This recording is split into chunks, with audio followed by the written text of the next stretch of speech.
प्रसूतीसाठी दाखल केलेल्या महिलेवर वेळेवर उपचार न झाल्याने बाळासह मातेचा मृत्यू झाल्याची घटना 19 मे 2022 रोजी घडली होती।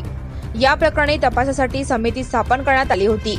या समितीचा अहवाल आला असून या प्रकरणात आता 3 वर्षांनंतर गुन्हा दाखल करण्यात आला आहे। मंगळवारी 9 जुलै रोजी हारून नजीर बागवान वय 23 राहणार मित्रनगर शेळगी यांच्या तक्रारीवरून गोलचावडी दवाखान्यातील महिला डॉक्टर सुनीता देगावकर राहणार सोलापूर यांच्या विरोधात जोडभाई पेठ पोलीस ठाण्यात गुन्हा दाखल करण्यात आला आहे। हारून बागवान यांनी फिर्यादीत नमूद केल्यानुसार त्यांची पत्नी समीना हारून शेख यांना डॉक्टर देगावकर यांनी नॉर्मल डिलिव्हरी करून देते असं सांगितलं होतं। त्यानुसार 18 मे 2022 रोजी समीना यांना मंगळवार बाजार येथील गोलचावडी रुग्णालयात दाखल करण्यात आलं।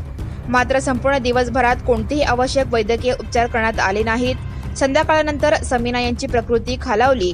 रात्रीच्या सुमारास डॉक्टरांनी त्यांना सिव्हिल हॉस्पिटलमध्ये हलवण्याचा निर्णय घेतला।